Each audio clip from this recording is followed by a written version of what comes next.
8교시 강의는 노인 양료에 대해서 엄준철 강사님께서 강의해 주시겠습니다. 대한약사회 지역의약품안전센터 자문위원이시고 대한약국학회 교육회원, 팜클레스 노인 양료 전문 강사, 한국약사학술연구소 학술위원, 약장TV 유튜브 약사 크리에이터, 저서로 노인 양료 핵심 정리가 있고요.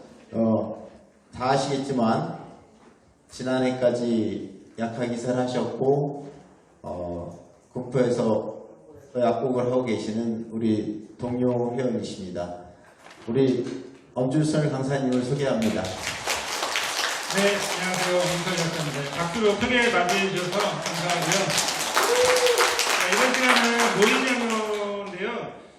노인 양료가 미국에서는 1997년부터 전문 약사 자격증 제도를 시행을 해서 시험을 보기 시작했는데요. 원래대로 하려면은 2년 교육을 받습니다. 어떻게? 대학원을 들어가서 2년 교육을 받고 시험을 보는데, 물론 거기서도 온라인 교육이나 독학으로도 시험에 합격하시는 분들도 있긴 있습니다. 그래서 보통은 합격률이 한 반 정도 돼요. 미국 약사들이 반 정도 합격률이 되고, 그러면 2년 동안 도대체 무엇을 배우는가? 노인 양료가 뭔가 이렇게 보니까 총론하고 강론으로 이제 구성이 되어 있는데, 총론 쪽에는 이제 기본 개념, 예를 들어가지고 노인 양료 할 때 노인이 도대체 무엇인가? 분류 기준이 있나? 그런 것들. 그 다음에 그러면 어떻게 의사들은 노인 의료를 배우고요. 간호사들은 노인 간호학을 따로 배웁니다. 그리고 노인 양료에서 약사들도 이제 노인 전문 약사들이 미국에서는 이제 탄생을 하고 있는데, 뭘 하는 건지, 그 다음에 서비스 내용이 뭔지 이게 구체적으로 미국 기준으로 이제 정리가 되고 있는 거고요. 이게 윤리 사회적인 그 문제들이 있어요. 뭐냐면은 이제 수술을 안 하겠다, 살면 뭐하냐, 그래서 이제 그냥 수술을 포기하겠다, 이런 문제부터 시작해서 치매를 국가가 책임을 져야 하냐, 개인이 알아서 극복을 해야 되는 문제냐, 이런 문제부터 사회적인 이제 경제적인 문제들이 또 이제 노인 지원이 나오죠. 기초연금이 지원이 되는데 이런 것들을 줘야 되냐 말아야 되냐, 경제적인 문제, 그리고 세대 간의 갈등, 청년 실업이 문제냐, 노인의 건강이 문제냐, 이런 문제들도 이제 이론적으로 이제 체계적으로 정리를 하고 있고요. 그 다음에 노화 생리학이라는 또 있는데, 우리가 해부 생리학 배웁니다. 그 다음에 병태 생리학 배워요. 그런데 노화 생리학이라고 따로 있습니다. 원래 자연적으로 나이가 들면은 심혈관, 혈관 기능이 어떻게 변하는지, 폐 기능이 어떻게 변하는지, 신장 기능이 어떻게 변하는지 따로 이제 배우고요. 그 다음에 노인 중군이라는 게 있습니다. 나이가 들면은 우리가 뻔히 예상할 수 있는 어떤 그런 노인의 특성들이 질병 전 단계로서 어떤 노인 증후군들이 생기고, 그 중에서 노쇠가 되게 중요하죠. 노쇠라는 거 따로 배우고, 요거 같은 경우는 일상생활 수행 능력입니다. 일상생활 수행 능력이 이제 떨어지는 부분. 그 다음에 나이가 들면서 약을 먹었는데 그 약이 젊은 사람과 다르게 반응을 하는 거죠. 흡수, 분포, 대사, 배설 이런 부분에서 약동학이 변하게 된다. 이제 그런 부분.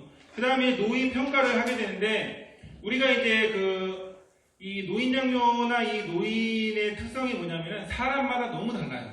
어떤 분들은 되게 70세이신데도 아주 건강하신 분이 있고, 어떤 분들은 기능이 확 떨어지신 분들이 있기 때문에 그런 부분들을 이제 평가를 이제 많이 하게 되고요. 간단하게 지금 다 강의를 할 겁니다. 이런 부분들을. 그 다음에 부적절한 약물 있죠. 젊은 사람은 똑같은 약인데 그 약을 쓰는 게 정상입니다. 그런데 노인들한테는 그 약이 이제 부적절하다 이거죠. 똑같은 질병에 쓰는 약인데, 그래서 어떤 게 부적절한 약물인지. 그 다음에 이제 연명치료, 그러니까 우리가 약물 치료학을 약대에서 배웠는데 연면 약물 치료학이라고 따로 있습니다. 그러니까 이런 것들은 또 뭐냐면은 이제 호스피스나 이제 말기약, 중증 치매 이럴 때는 약을 쓰는 게 이제 변하게 되는데, 예를 들어가지고 우리가 마약류 진통제 같은 경우에는 잘 안 쓰는 게 원칙이죠. 그런데 말기 말기 병이 진행이 되면은 마약류 진통제를 적극적으로 쓰는 거고, 그 다음에 스테로이드 같은 경우도 우리가 쓰지 말라고 배웠습니다. 그런데 말기 환자한테는 스테로이드가 진통 효과가 너무 좋습니다. 그래서 얼마든지, 왜냐면은 그때는 이제 통증을 잡는 게 목적이지 스테로이드 중독 이런 거 필요 없습니다. 그래서 얼마든지 쓰고, 우리가 비스포스포네이트라고 골다공증 약을 뼈 골밀도 강화라고 배웠습니다. 그런데 말기 통증 환자에서는 암으로 인한 뼈 통증에 사용을 합니다.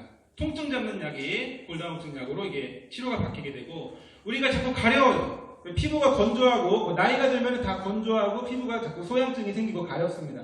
이렇게 가렵게 되는 원인이 세로토닌하고 또 관련이 많이 있어요. 그렇기 때문에 나이가 연로하신, 그 다음에 중증 질환으로 갔을 경우에는 항히스타민제를 아무리 써도 안 듣습니다. 그럴 때는 SSRI를 세로토닌, SSRI를 쓰게 되면 소양증이 잡히게 된다. 그런 식으로 약물 치료에 구체적인 게 바뀌게 되고, 그 다음에 강론으로 들어가면 이제 심혈관 이런 거 약물 치료학이라고 똑같죠. 똑같은데 뭐가 다르냐면은 영양 노인약류라고 있어요. 영양 이런 부분을 좀 더 배우게 되고, 그 다음에 통증 관리가 있습니다.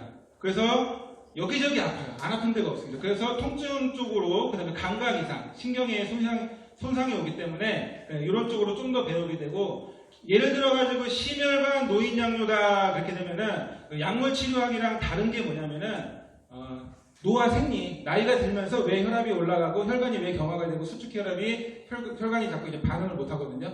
그런 부분이나 심장의 변화, 그 다음에 특정 약물이 그 질환을 악화시키는 약들, 예를 들어가지고 혈압을 올리는 약들, 뭐 진통제라든지 그런 약물들을 배우고, 그 다음에 젊은 사람하고 약물 치료학이 어떻게 조금 변하게 되는지 그런 부분, 부적절한 약물, 그 다음에 부작용 같은 경우가 더 잘 생겨요. 젊은 사람에 비해서. 똑같은 혈압약이나 이런 걸 썼을 때, 베타차단제를 썼을 때 부작용이 좀 더 이렇게 잘 발생하는 그런 차이점들을 많이 배우는 것들이 노인 약물입니다. 그래서 약물 치료학이랑 조금 다르다 이렇게 보시면 되고, 그러면 이제 노인의 분류에 대해서 이제 먼저 말씀을 드리면은, 여기 혹시 노인이신 약사님 혹시 오셨나요? 그래서 아니 내가 왜 노인이야 그렇게 질문을 하게 되면 노인이 아니다. 왜?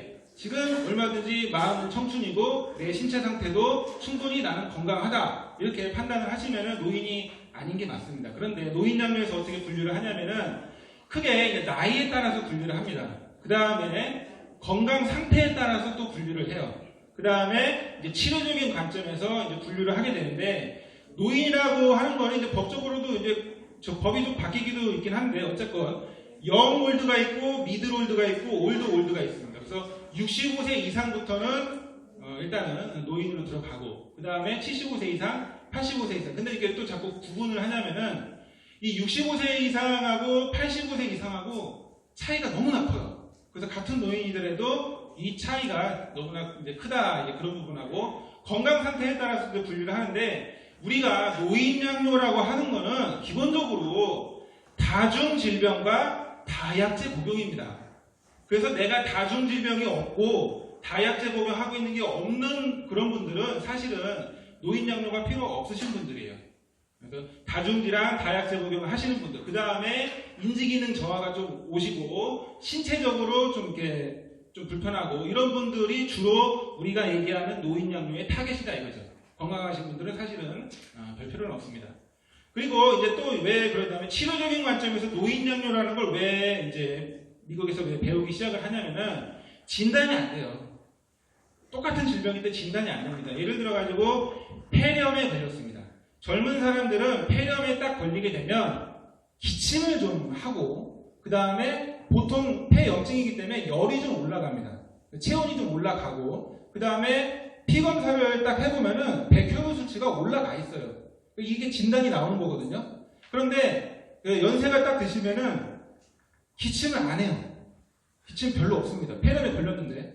그 다음에 열을 올려야 되는데 신체적으로 열을 올릴 수 있는 능력이 떨어집니다. 그래서 열이 안 올라요. 그 다음에 백혈구 수치 피검사를 해보면 백혈구 수치가 안 올라가 있어요. 정상이에요. 왜? 왜냐면은 나는 싸우기 위해서 백혈구 수치를 올리고 싶은데 몸에서 올리지를 못해요. 면역력이 떨어지기 때문에. 그래서 증상이 없는 거죠. 그런데 어떻게 증상이 나오냐면은 그냥 어지러워요. 어지럽고 정신적으로 약간 혼란이 막 느껴집니다. 그러면은 대충 진료를 하게 되면 정신과 쪽으로 좀 문제가 있으신 분이다, 빈혈이다 이렇게 진단이 나와버리는데 오진이죠. 그런데 폐 엑스레이를 찍어보면 폐렴이 보이는 거죠. 그러니까 증상이 달라요.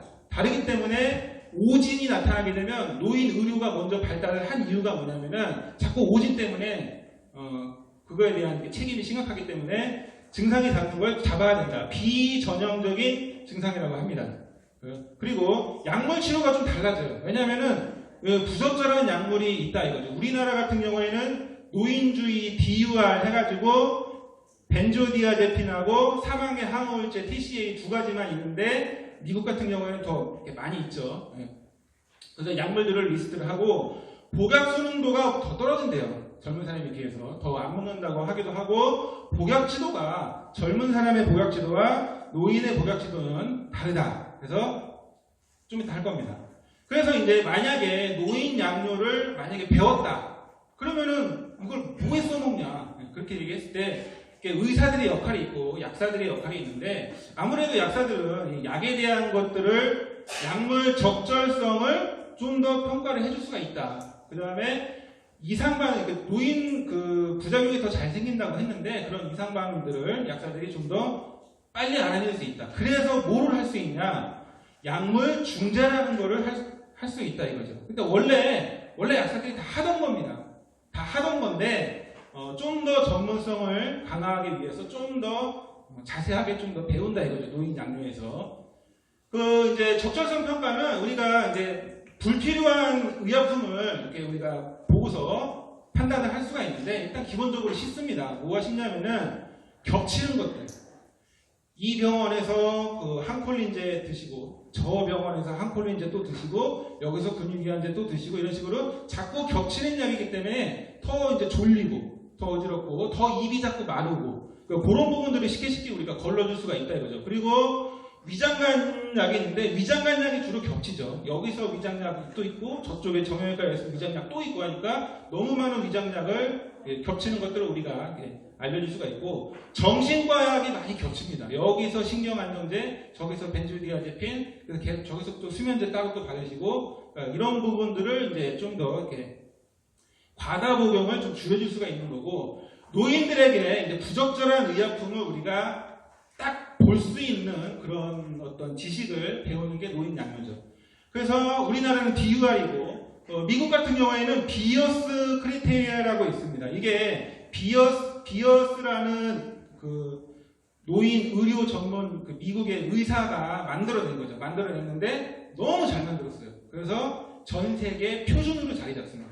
그래서 이게 전 세계 표준이 된 거고 그런데 미국에서 만들었는데 저 스탑이라는 건 뭐냐면은 영국이라는 나라가 어떤 나라냐면은 원래 미국보다 약물 사용의 안전이나 부작용 분야는 영국이 원래 전 세계 1등이라고 영국인들은 생각을 하거든요. 그렇기 때문에 자기들이 자존심이 있기 때문에 자기들이 독자적으로 만들어냅니다. 미국에서 만든 것보다 유럽에서 훨씬 더 잘 만들 수 있다 해가지고 유럽 기준으로 스탑을 만들어냈는데 이 스탑이 실질적으로 더 좋습니다. 더 좋아서 미국에서 비어스 크렛 2판, 4판을 다시 개정판을 내면서 이 스탑을 따라 베꼈어요. 그래서 지금은 두 개가 거의 비슷비슷합니다. 그리고 저 NCQA라고 하는 거는 간단하게, 너무 복잡하니까 간단하게 또 이렇게 만든 거고요. 그 다음에 이게 노인에게 부적절한 것만 있는 게 아니고 노인들한테 적극적으로 더 드셔라. 더 드셔야 되는 약들이 따로 또 있다 이거죠. 그거를 유럽에서 먼저 만들었어요. 스타트라는 거를 먼저 만들어냈는데 미국에서 다시 따라서 이제 만든 게 ACOV 이런 것들을 또 이제 만들어내서 뒤에 제가 마지막 슬라이드에 다 있습니다. 간단하게 해놨고요. 그 다음에 이제 이상 반응을 이제 평가를 해야 되는데 이상 반응이 크게 이제 세 가지로 나누는 거죠. 우리가 흔히 얘기하는 부작용. 그 다음에 부작용만 있는 게 아니라 다른 것도 있는데 부작용은 언제 부작용이 더 잘 발생을 하냐? 그러니까 똑같은 약을 먹었는데 부작용이 좀 더 잘 생기는 경우가 있고 잘 안 생기는 경우가 있다 이거죠. 뭐냐면은 약을 다약제 복용은 5가지를 기준으로 합니다. 5가지 이상의 약을 동시에 드시는 만성적으로 계속 드시는 분들은 부작용이 좀 더 잘 생긴다. 5가지 이상의 다중 만성질환을 갖고 계신 분들은 더 부작용들이 잘 생긴다. 그리고 연령이 높아질수록 부작용이 잘 생기고 또 부작용이 잘 생기는 어떤 특정 약제들이 따로 있는 거고요. 어쨌건 이런 부분들을 우리가 조금 더 이제 좀 이렇게 주의 깊게 이제 볼 수 있다라는 거고, 금단 증상이 또 있어요. 예를 들어가지고 약을, 노인약료의 기본은 뭐냐면은 기본적으로 약을 줄이자예요. 약을 너무 많이 드시는 거를 어느 정도 적당하게 줄여주자, 이게 약사의 역할인데, 무조건 줄이는 게 또 능사가 아닙니다. 줄였다가는 큰일 나는 약들이 있어요. 어떤 약들이냐면은 주로 심혈관계 약물하고 정신과 약물들이 중독이나 내성이 자꾸 생깁니다. 예를 들어가지고 혈압약을, 우리가 이제 인터넷이나 뭐 방송에서 맨날 얘기해요. 혈압약을 끊고 자연치유로 가서 우리가 약 없이도 혈압을 조절해보자, 이런 식으로 자꾸 거기에 현혹이 돼가지고 베타 차단제를, 아타놀 같은 아테놀, 비소프롤롤, 콩포로 이런 베타 차단제를 드시던 분들이 하루아침에 약을 딱 끊어버리면 그 설명서에 뭐라고 써있냐면은 블랙박스 경고문으로 갑작스러운 심장 마비라든지 이런 걸로 사망하실 수 있다고 설명서에 적혀 있습니다. 그 얘기가 무슨 얘기냐면은 베타 차단제를 장기적으로 오랫동안 드시는 분들은 내성이 좀 생깁니다. 그래서 심장에서 베타 차단제, 베타 수용체 변화가 나타나기 때문에 하루아침에 끊게 되면 사망하실 수가 있어요. 심장에 갑자기 이렇게 요동칠 수가 있거든요. 그래서 2주에 걸쳐서 서서히 끊어야 돼요. 다른 혈압약들은 하루아침에 끊어도 혈압이 올라가지 뭐 다른 이상은 없는데, 베타 차단제는 갑자기 끊으면 안 됩니다. 변경을 할 때는 서서히.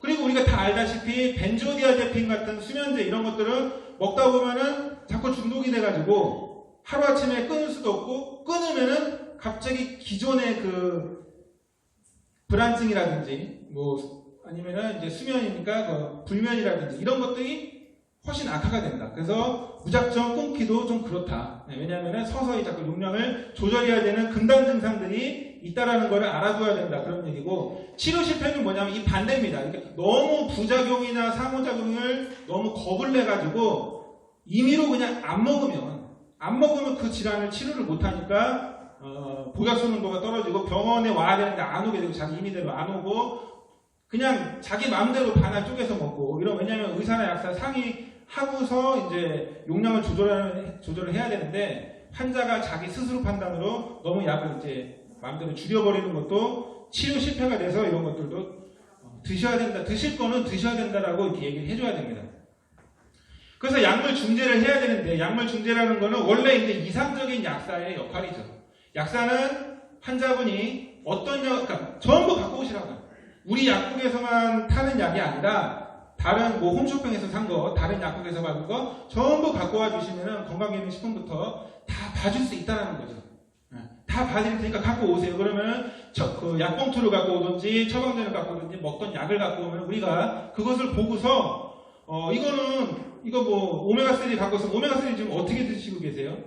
뭐 때문에 드시는 거예요? 이렇게 복용 목적이나 아니면은 그걸 먹고 하루에 몇 번 드시는데요? 이렇게 현재 복용하고 있는 이런 상황이나 이런 것들을 다 보고, 그에서 부작용이라든지 아니면 현재 먹고 있고, 아까 전에도 와파린 얘기했죠. 와파린이라든지 이런 거 출혈 영향은 무조건 안 된다는 게 아니고 물어보는 거예요. 혹시 뭐 코피 같은 거 안 나시죠? 멍 같은 거 안 생기시죠?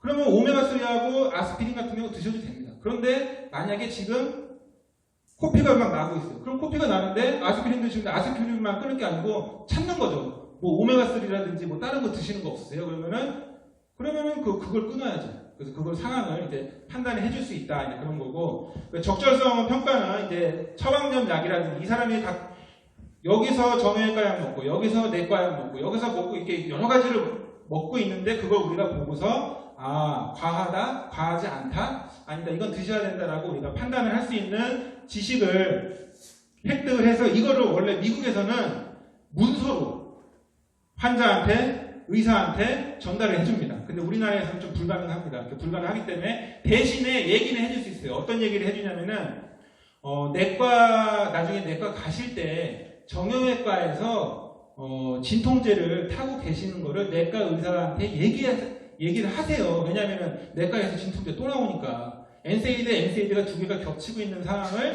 의사한테 얘기를 해주세요라고 이렇게 조언을 해줄 수 있죠.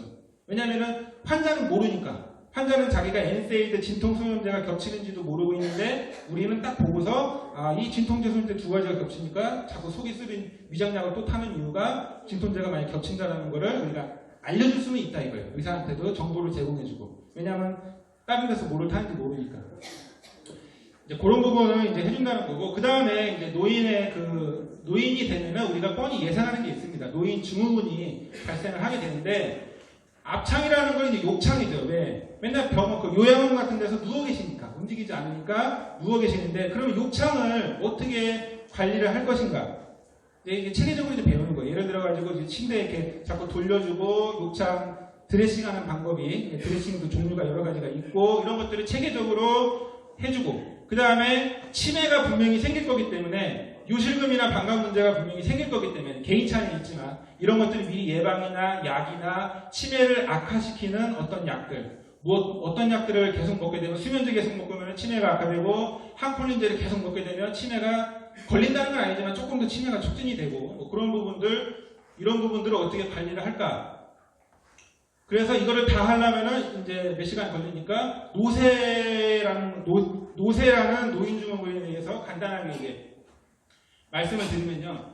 노쇠라는 거는 이제 노인증후군 중에서 이제 되게 중요하고 그런 부분인데 우리가 흔히 알고 있는 겁니다. 허약하신 노인, 연로하신 노인 이런 분들이 노쇠죠. 그리고 허약하기 때문에 넘어져가지고 골절이 발생하기가 쉽고 그래서 노쇠라는 건 이렇게 복잡한데 이 노쇠의 문제가 뭐냐면은 젊은 사람이 감기에 걸렸습니다. 감기에 걸리면은 감기로 끝나죠.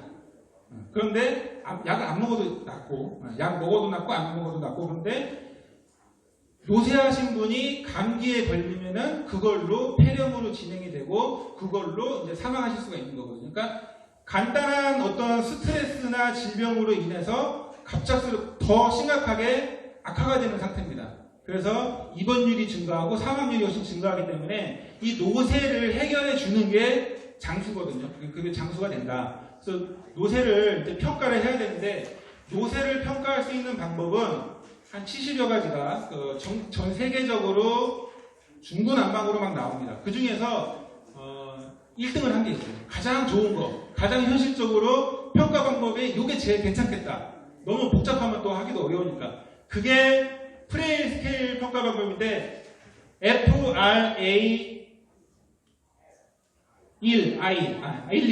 IL, 요거를 약제를 딴 거죠. 그래서 이게 여기 가만히 보시면은 한국형 노쇠 측정 도구. 그 우리나라가 되게 잘해요. 우리나라는 어떻게 하냐면은 제일 좋은 거 따갖고 와가지고 한국형 치매 측정법, 한국형 노쇠 측정법으로 제일 좋은 거 그 의료에서 의사들이 다 가지고 왔습니다. 그래서 한국형이 제일 좋은 것만 갖고 왔다.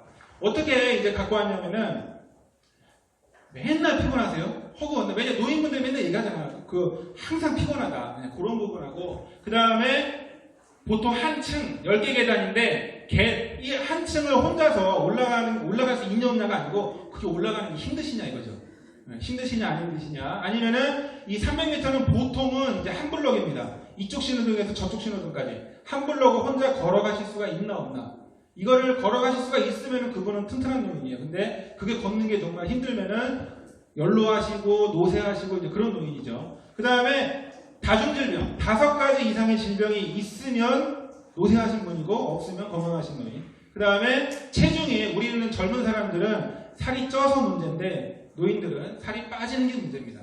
왜냐면은 살이 어느 정도 있어야지 자기 체력이 유지가 되는 건데 너무 마르고 그러면은 근육이라든지 이런 게 없으면 바로 이렇게 질병 악화로 이렇게 진행이 되기 때문에 살이 좀 있어야 좋아요. 그래서 체중이 감소하면 노쇠입니다. 간단하게 보죠. 그러면 결론만 얘기를 하죠. 그러면 노쇠를 어떻게 관리를 해야 되냐? 운동, 영양, 약물 관리. 특히 약물 관리는 우리가 약사니까 약물 관리 해줘야죠. 자, 운동 같은 경우에는 2가지로 나뉘는 거죠. 근력 운동, 그 다음에 유산소 운동인데 노인분이니까 걷기 운동. 2가지로 나뉘게 되고 둘 다 이런 것들을 해주면은 그러니까 근육 감소가 문제가 되기 때문에 근육이 있어야 노쇠하지 않은 거고 체중이 어느 정도 있어줘야 노쇠하지 않은 건데 그러면 여기 보면 VO2라는 건 뭐냐면은 최대 산소 호흡량입니다.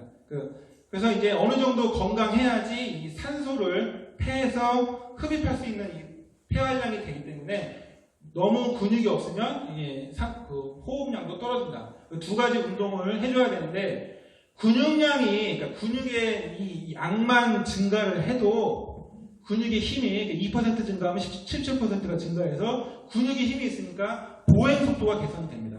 이렇게 힘들게 이렇게 걸으시는 분이 이 근육 운동만 열심히 해도 좀 더 걸을 수도 있다는 거죠. 그 다음에 빠르게 걷다. 천천히 걷는 거는 별 효과가 없대요. 그러니까 본인이 할 수 있는 그런 수준 내에서 어느 정도 빨리 걸으셔야지 보행 속도가 개선이 되고, 그 다음에 피로도. 맨날 피곤하세요가 노쇠 측정법인데 이 걷기 운동만 잘 하셔도 피로도가 많이 개선이 됩니다. 물론 종합영양제 드셔야 되는데 종합영양제뿐만 아니라 피로도를 위해서 빨리 걸으셔라. 그 다음에 영양 섭취를 해줘야 되는데 단백질을 섭취하는 방법이 있고 아미노산을 섭취하는 방법이 있고요.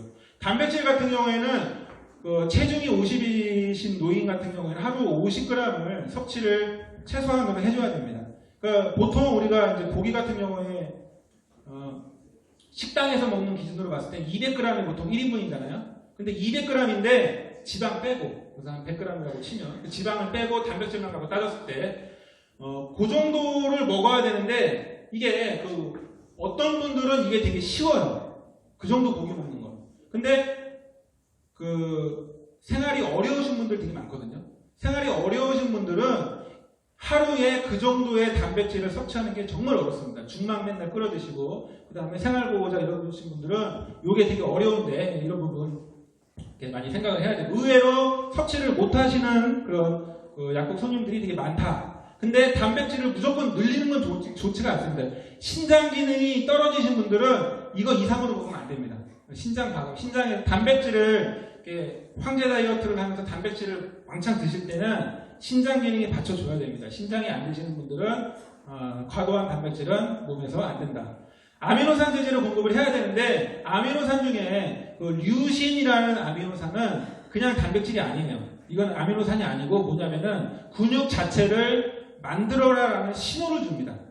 그래서 그런 신호를 주기 때문에 이 류신이 들어간 게 특히 좋고요. 그래서 이제 아미노산 제제 같은 거를 우리가 팔아도 되고, 그 다음에 로얄젤리 류신 많습니다. 그 다음에 맥주 효모 제품들, 백세 효모라고 해서 약국에서 파는 제품들, 그런 것들도 류신이 많이 들어가 있고, 헬스 보충제 이런 데도 류신이 많이 있습니다. 어차피. 그 다음에 중요한 건 비타민 D입니다. 비타민 D를 뼈하고 칼슘 흡수 촉진으로만 생각할 게 아니고, 비타민 D 자체가 근육을 생성시키도록 해주는 효과가 있어요. 그렇기 때문에 비타민 D를 노인분들이 거의 부족하기 때문에 D만 잘 우리가 드시라고 해도 노쇠가 많이 개선이 된다. 그래서 D는 노쇠의 필수다. 장수의 필수다. 그리고 약물 관리를 하는데 노쇠를 촉진하는 약물들이 있다 이거죠. 뭐가 노쇠를 촉진을 하냐면은 식욕 감소, 체중 감소를 유발하는 약들이 노쇠를 촉진한다. 보통 이게 다 식욕 억제제죠. 토피라멘트 식욕 억제제, 부프로피온. 근데 노인들한테 중요한 거는 SSRI 항우울제하고 디곡신 신장약, 요게 조금 이제 체중 감소를 유발하는 경향이, 식욕 감소도 유발하는 경향이 있기 때문에 그냥 참고 삼아 알아두고요. 구강 건조, 항콜린, 항히스타민, 그 다음에 비충혈 제거제, 이런 것들이 구강 건조를 유발하고, 저 항정신병약은 연화장애를 유발합니다. 우리가 항정신병약 부작용을 쉽게 맨날 알고 있는 게 파킨슨 증상을 좀 악화시키잖아요. 추체외로 부작용이 좀 있습니다. 그래서 운동의 그 조절을 좀 이렇게 떨어뜨리는 게 있어요. 그래서 연화곤란도 항정신병약이 좀 촉진을 한다. 어지러움을 유발하는 약들, 기리성 저혈압을 유발하거나 아니면 뇌 자체에서 좀 어지러움을 부작용을 나타내는 약들이, 이런 약들이 이렇게 있고, 낙상을 유발하는 약들이 있고, 명단을, 그러니까 저런 약을 많이 드시고 계시면 이제 어지럽다고 하면은 그런 거죠. 그 다음에 이제 노인 평가라는 게 있는데, 건강검진하고 비슷하지만 건강검진하고 조금 다릅니다. 노인들한테 특화된 노인 평가 방법인데, 기본적으로 이제 생리기능 평가, 인지, 신경정신평가, 일상생활 수행능력 평가, 낙상위험 평가, 이런 것들을 평가를 하는 게 노인 평가고요. 혈압, 맥박, 체온, 호흡은 이제 기본이죠. 기본 바이탈 사인이고 당연히 보는 거고요. 그 다음에 통증을 보라고 되어 있어요. 그래서 노인분들은 안 아픈 데가 없습니다. 그래서 이 아플 거라고 예측을 하고 어디가 아픈지를 보통 물어보는 거죠. 그래서 특정 부위가 아픈지, 아니면은 특정 부위가 아니고 신경통입니다. 신경통이 있는지, 그런 부분에서 약이 바뀌게 되고요. 그 다음에 그 기립성 저혈압을 체크를 하는데 다 기립성 저혈압 위험이 있어요. 그런데 나는 고혈압 환자예요. 노인인데 고혈압 환자인데 기립성 저혈압이 있습니다. 왜? 젊은 사람들은 내가 고혈압이었으면 그러니까 젊은 사람들은 앉았다가 딱 일어나면은 바로 리세터라는 게 있어요. 바로 리세터에서 순간적으로 딱 일어날 때 혈관을 딱 수축시켜주고 심장을 빨리빨리 뛰게 해주기 때문에 순간적인 그 혈압을 유지를 하는데 노인분들은 앉았다가 딱 일어나면은 갑자기 딱 어지러워요. 어지러우면 다시 앉으세요. 앉으세요 딱 하면은 일어날 때 천천히 일어나세요. 이렇게 하면은 좀 들어지거든요. 왜냐하면은 앉았다가 일어날 때 순간적으로 피가 쏠리는 거예요. 고혈압 환자인데 지금 혈압이 높은데 순간적으로 올라갔을 때 이거 못 받칩니다. 못 받칠 때 시간이 좀 걸립니다. 그래서 천천히 다시 이제 혈압이 올라간다. 그래서 고혈압 환자도 기립성 저혈압이 발생할 수가 있고요. 체중이 감소했다라는 거, 노쇠죠. 아까 전에 노쇠. 그 다음에 식욕이 체중이 감소했다라는 건 또 어느 거랑 연관이 되냐면은 만약에 체중이 감소했으면 이분이 식욕이 많이 떨어져 있는지 아닌지 검사를 해야 되고, 그 다음에 연화곤란이 있는지 없는지 확인이 좀 필요하다. 그리고 만약에 키가 작년에 비해서 1cm가 줄었습니다. 작년에 비해서 2cm가 줄었어요. 그러면 뭐죠? 골다공증 아니면 연골 이런 쪽에 문제가 있다. 그래서 그쪽을 추가적으로 검사를 할 필요가 있다 그러고요. 시력이 떨어지고 청력이 떨어집니다. 또 한 가지 다른 점이 귓밥이라는 부분이 있어요. 그러니까 노인분들은 다 건조합니다. 피부도 건조하고 눈도 건조하고 구강도 건조하고 귓밥도 건조해집니다. 그래서 귀지를 이렇게 내보내는데 귀가 건조해지면은 귀지가 안 나간대요. 안 나가서 귓밥이 쌓여서 안 들립니다. 그러니까 안 들리는 이유 중에 하나가 귓밥이 안 나가는 것도 이유가 있다. 그래서 귓밥이 얼마나 쌓였나 확인할 필요가 있다 이거죠. 젊은 사람은 확인 안 해도 되고 구강검사를 하는데 구강건조가 있는지 피부검사가 있는데 그 피부가 건조한지 자꾸 이제 건조한 이유가 뭐냐면은 신장에서 나이가 노화생리학이에요. 노화생리학에서 신장에서 소변을 젊은 사람들은 조절을 잘해요. 소변을 많이 내보낼 때, 적게 내보낼 때 이런 것들을 조절을 잘하는데 이 신장 기능이 자꾸 떨어지다 보면은 계속 내보내요. 물을. 그러니까 소변을 농축시켜야 될 필요가 있을 때 농축을 시키지 못합니다. 그냥 계속 나가요. 그러니까 계속 물이 빠지기 때문에 건조해진다. 그게 정석적인 노화 생리학이고요. 농축시키는 능력이 떨어집니다. 그리고 감각이 다 이상하죠. 손감각, 발감각, 당뇨로 인한 말초 신경병증, 신경병증으로 감각들이 정상인지 아닌지 이제 봐야 되고요. 그 다음에 부종이 있나 없나 봐야 되고 눌러가지고 부종이 만약에 있어요. 그러니까 그거는 부종이 있는지 없는지도 모르는데 의사 의사들이 바로 판단을 해주는 거예요. 부종인가 확인을 하는 겁니다. 그러면은 신장에 문제가 있든지 신장에 문제가 있든지 검사해봐야겠다. 부종이 있으면 그런 것들을 확인을 해야 되고 폐기능 검사를 하는데 자꾸 숨이 차고 폐기능 검사를 하는 폐기능이 안 좋은데 노인양료에서 얘기하는 게 그거예요. 진단되지 않은 COPD가 너무나 많다. 내가 나이가 들었으니까 당연히 숨이 차겠지. 내가 나이가 들었으니까 당연히 힘든 거 아니야? 그게 아니고 COPD인 거죠. COPD인데 진단되지 않은 COPD가 너무나 많다는 거예요. 그래서 적극적으로 폐기능을 봐야 되는 거고, 그 다음에 폐기능이 안 좋은 이유는 물론 폐도 폐지만 신부전이 있기 때문에 폐기능이 안 좋은 거고, 혹시나 암도 그렇고요. 그 다음에 관절 운동성, 이 관절이 노쇠하고 연결되는데 이 관절의 운동성이 어떤 걸 의미하냐면은 관절이 유연하신 분들은 운동도 많이 하시고 그 다음에 활동도 많이 하시고 건강한 걸 의미를 하고, 관절이 안 좋으신 분들은 안 움직이시는 분들이기 때문에 그만큼 또 건강에 취약할 가능성이 높습니다. 골밀도 검사해야 되고요. 그 다음에 공복혈당, 당화혈색소 다 아시죠? 심전도는 부정맥을 검사하는 거고요. 경동맥 초음파는 뭘 검사? 이거는 건강검진을 하게 되면은 보험 처리가 안 돼요. 그래서 비급여로 한 30만 원 정도 본인 부담으로 하셔야 되는데 하시는 게 좋습니다. 왜 하시는 게 좋냐면은 경동맥을 이렇게 초음파로 봐서 경동맥이 굳어 있다, 경동맥이 좁아 있다라는 거는 뭘 의미하냐면은 뇌졸중을 의미합니다. 그래서 뇌졸중 발생 여부를 미리 알 수 있는 방법은 경동맥 초음파를 보면은 여기가 굳어져 있으면은 이 머리 쪽이 다 그대로 똑같다 이거예요. 그래서 쉽게 경동맥 초음파로 뇌졸중을 바로 예측을 할 수가 있다. 신장 초음파는 심부전, 우열성 심부전을 알 수가 있고, 발목 상한 지수는 뭐냐면은 혈압을 보통 이쪽으로 혈압을 잽니다.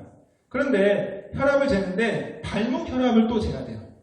그래서 발목 혈압을 손목 혈압으로 나눈 값이 발목 상한 지수인데, 이것은 말초동맥 질환을 의미를 합니다.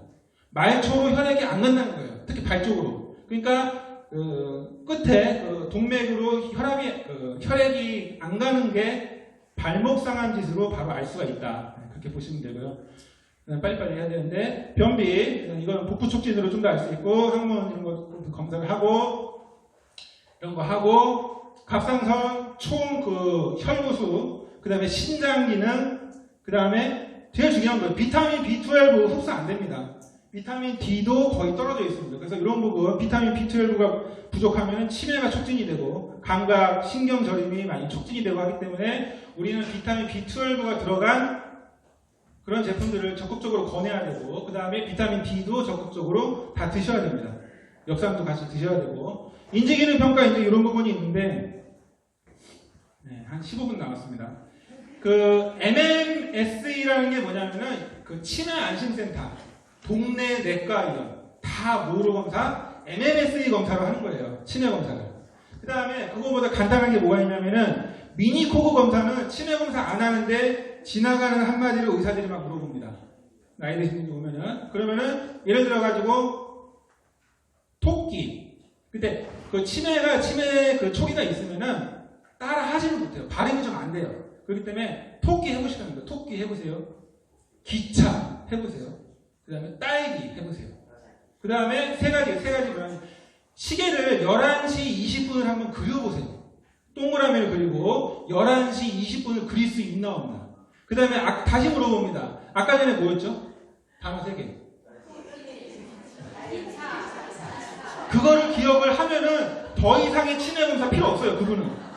네, 안 해도 돼요. 그러면 거기서 문제가 돼야 그 다음에 이 사람 검사 좀 해봐야겠다 이렇게 생각이 드는 거거든요. 그 다음에 이거는 이제 11가지 문항을 다른 방식으로 만들어냈고 7분 만에 검사할 수 있는 검사 방법. 그 다음에 이건 또 그런 게 있습니다. 경증이거나 혈관성 치매를 또 특이적으로 이 MMSE가 혈관성 치매나 경증을 판단을 못합니다. 그 단점을 보완한 게 이거고요. 그 다음에 뭐 이런 것도 있고 중증은 이런 걸로 검사하는 게 아니에요. 중증은 중증 검사 방법이 따로 있고 인터넷 찾아보면 나옵니다. 그리고 CB+는 치매가 중증이기 때문에 그 사람한테 뭘 물어봐야 아무 저기가 안 되는 거고 보호자한테 물어봐야 돼. 보호자한테 물어보는 검사 방법. 그래서 MMSE 검사 방법은 이제 진압력이라는 거가 되게 중요해요. 진압력이라는 건 뭐냐면은 사람, 장소, 시간을 구분을 못합니다. 이게 알츠하이머의 대표적인 특징이에요. 그래서 지금 여기가 어딘지, 여기가 군포시인지 어딘지, 아니면 여기가 지금 뭐 집인지 아니면 병원인지 약국인지 못하고요. 그 다음에 사람을 못 알아봐요. 사람을 못 알아보는데 우리 약국에 오셔가지고 이제 여직원 바뀌었냐고 이렇게 물어보시게 되면은 그거는 여직원이 화장을 했으니까 못 알아보는 거예요. 그거는 치매가 아니고 왜냐면 저도 못 알아보니까. 근데 이제 만약에 남자 약사인데 남자 약사를 못 알아보시는 경우가 있어요. 약사 바뀌었냐고. 왜냐면 저는 화장도 안 하고 머리 스타일 맨날 똑같거든요. 근데 사람을 못 알아보는 거는 치매 증상이 있는 겁니다. 사람을 못 알아본다. 그 다음에 시간, 장소 모른다 해서 점수가 되게 높아요, 여기서 걸리면 알츠하이머입니다. 근데 여기 점수가 또 높은 게 있어요. 이게 점수가 쫙 있는데 5점짜리가 있습니다. 이 5점짜리가 뭐냐면은 뭐 계산 능력을 평가하는데 이게 뭐냐면은 혈관성 치매. 좀 증상이 다른 거예요. 그래서 여기서 틀리면은 혈관성 치매가 상당히 의심이 되게 됩니다. 그래서 추가적으로 검사가 필요가 있다. 그래서 이게 검사 방법이 되게 간단하지만 되게 좋은 검사 방법이고요. 그래서 24점 이상이면은 정상 이렇게 평가를 하는데 우리가 알파콜린 처방을 받잖아요. 알파콜린 처방을 받고 뭐 아리세트, 도네세질 평가를 처방을 받는데 요걸로 26점 이상이면은 처방이 됩니다. 보험 적용이 돼요. 이 검사도.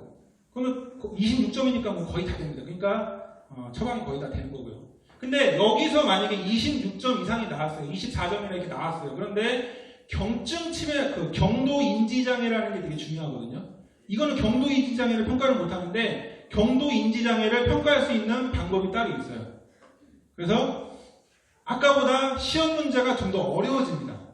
되게 어려워지고 해서 여기서 점수가 이렇게 나오게 되는데 아까 전에는 이런 문제는 없었죠. 여기도 문제예요. 여기도 1, 가, 2, 나, 3, 그다음 뭐죠? 다 이렇게 어려운 문제가 나오고요. 그 다음에 시계 그리고 아까 전보다도 이 그림이 좀 더 어려워졌고 아까 전에 단어 3개 했어요. 3개 단어 뭐였죠? 딸기. 네. 근데 다섯 가지가 나와요. 3개가 단어를 5개.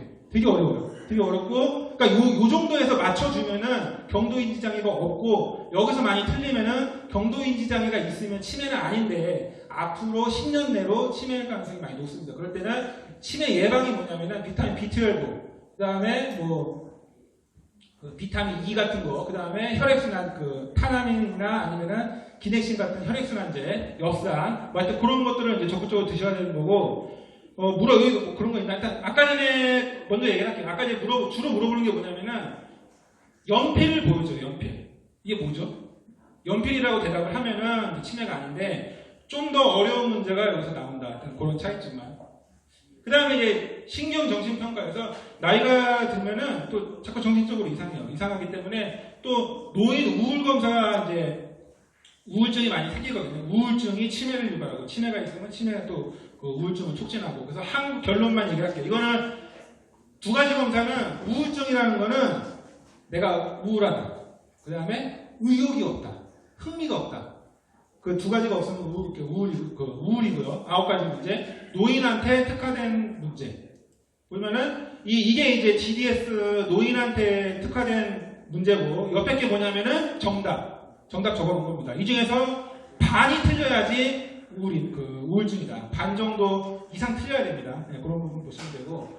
그 다음에 이제 일상생활 수행 능력은 혼자서 독립적으로 생활할 수 있는 능력들이 떨어지는 거죠. 어느 정도 떨어지나 보면은 일상생활 수행 능력, 도구적 일상생활 수행 능력. 그래서 혼자서 못하는 거예요. 그러니까 혼자서 목욕을 못한다는 거는 누가 도와주지 않으면 진짜 목욕 계속 못하는 거예요. 그 정도로 목욕을 못한다. 옷 입기를 못한다. 그 간병인이 필요하죠. 그런 게 있냐 없냐? 이게 왜 있죠? 치매니까. 아니면 뇌졸중, 후유증으로 몸이 불편하니까. 아니면 각종 질환으로 인해서 이런 것들이 되는지 안 되는지 평가를 하는 거죠. 그 다음에 낙상위험 평가가 있어요. 낙상위험 평가는 터그 검사를 많이 합니다. 터그 검사는 기본적으로 모든 병원에서 진료실에서 아무나 다 할 수 있는 되게 간단해요. 의자에 앉아가지고 저기 한 바퀴 걸어와 보세요.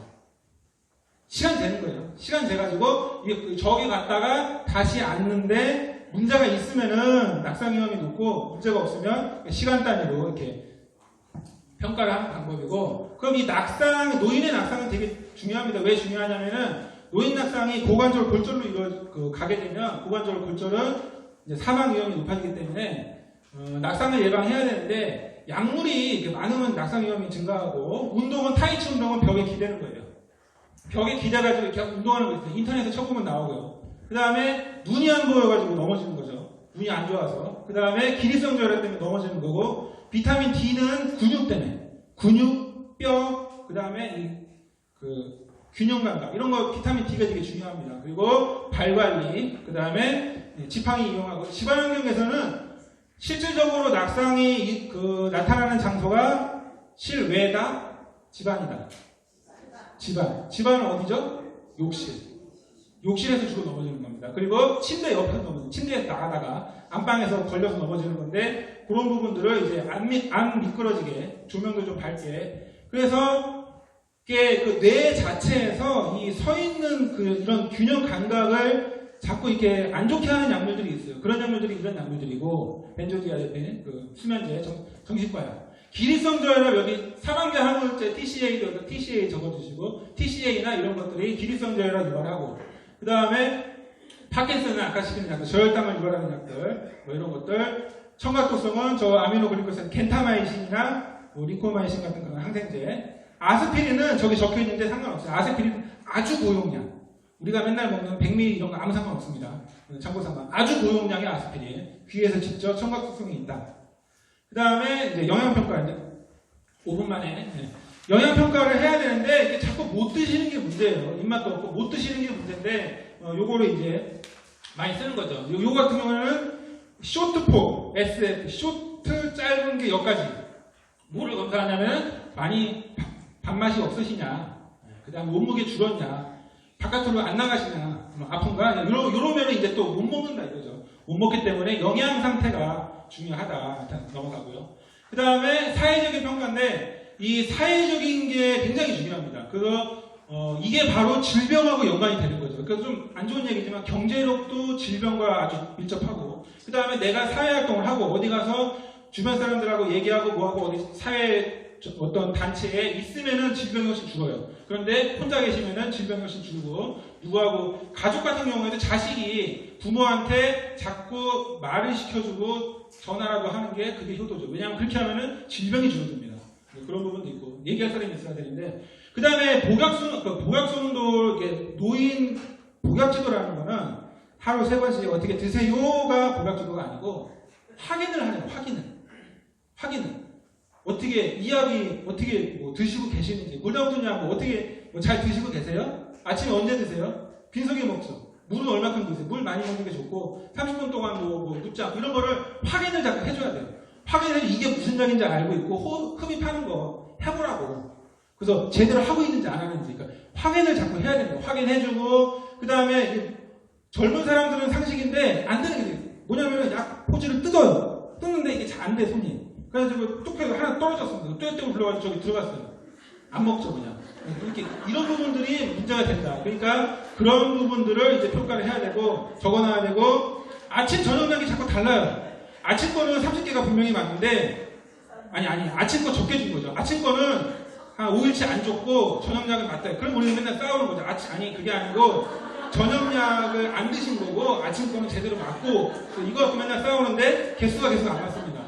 그러면은 갖고도 맞춰줄 테니까 결론적으로 저녁 걸 덜 주고도 그 계산 좀 덜하고 이렇게 하면 되죠. 근데 어쨌건 이거를 슬기롭게 이게 문제예요. 그 정리정돈을 해야 되는데, 공부 잘하는 방법은 정리정돈 잘하는 게 공부 잘하는 방법이고, 약도 복약수능도 올리는 방법이 그겁니다. 정리정돈이 돼야 되는데 그 다음에 결론만 얘기를 합니다. 짧게 얘기하고 그림도 오렌지 빨강이 더 잘 보입니다. 파란색 잘 안 보여요. 노화가 되는데 파란색하고 그 빨간색인데 파란색이 먼저 나갑니다. 그리고 또 한 가지 중요한 게, 그래서 빨간색 펜이나 검은색 펜 사용하시면 되고요. 파란색 펜 쓰지 마시고, 아날로그 우울증 위험이 높기 때문에 말 잘못하면 똑같은 말인데 저기하고 다시 안 하고요.